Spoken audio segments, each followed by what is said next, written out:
Thank you very much. After that quick lunch break, we've got a great afternoon. Before we get to that, I just want to quickly go over a little bit of some of the lessons from what we had earlier.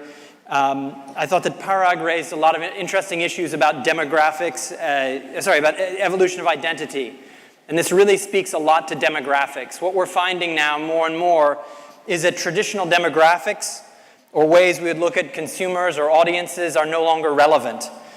People may feel more closely linked with people online that are physically distant, or people who have similar interests who are not the traditional lines of demographics. So I think that Parag's talk was a call out to how identities and therefore demographics themselves are shifting tremendously.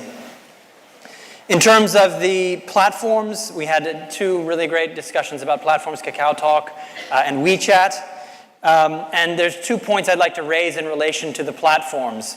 One is sort of a high-end platform idea, and the other is a very low-end one that I think is very important for everybody to keep in mind. The high-end one is just the way to look at the mobile as really a link between the online world and the offline world. We saw that both in Stephen Chung at the very beginning, saying that all of these people in Occupy Central were meeting each other for the first time. They knew each other online. They're meeting them offline. And then Milan Chang actually was talking about online to offline in her presentation about WeChat. The low-end question about mobile, and this is something that everybody in this room could do right now, is go to your company website while on your mobile phone and see if it works on mobile.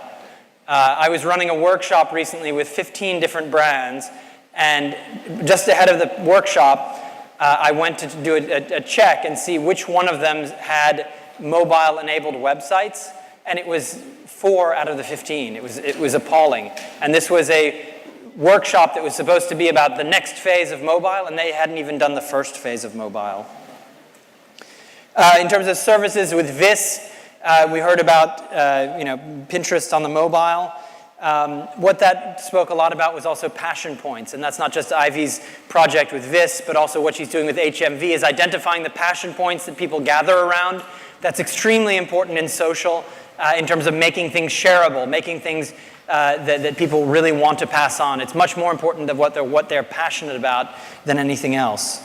Social-led mobile, and very interesting presentation from Pete Lau. And I think that by turning the fans into designers, you can rapidly iterate and create a connection that is not only engaging, but in their case, financially rewarding.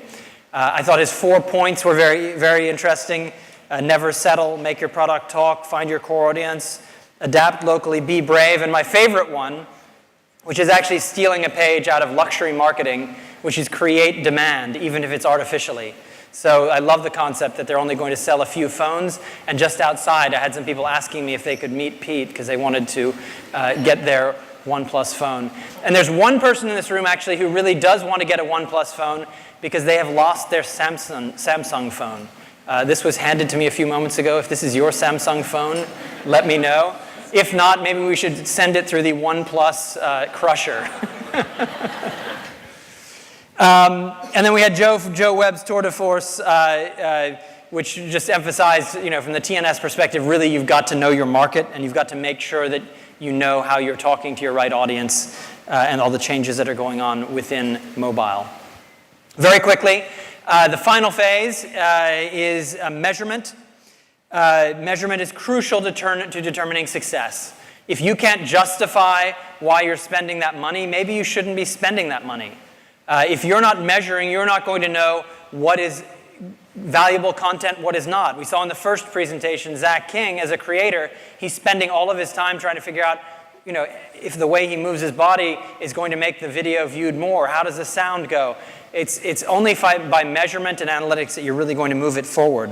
And for that, we're going to start out first with a fascinating presentation by Gumi, gaming company, talking about the opportunities gaming allows for engagement.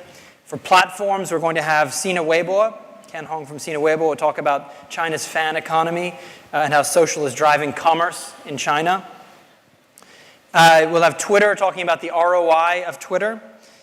And from the brand perspective, we will have Vodafone, one of the most active, frequently one of the most active Facebook pages in the world, from Vodafone in India, speaking about how they align their social media presence with their business goals. Microsoft tying sales to digital marketing. And then finally, we will have content and measurement with Brian Buckner, who's the writer behind the iconic and groundbreaking shows like Friends and True Blood, speaking about content by numbers, how even high-end mainstream Hollywood has embraced measurement and the impact that that has on the creativity and how things are approached.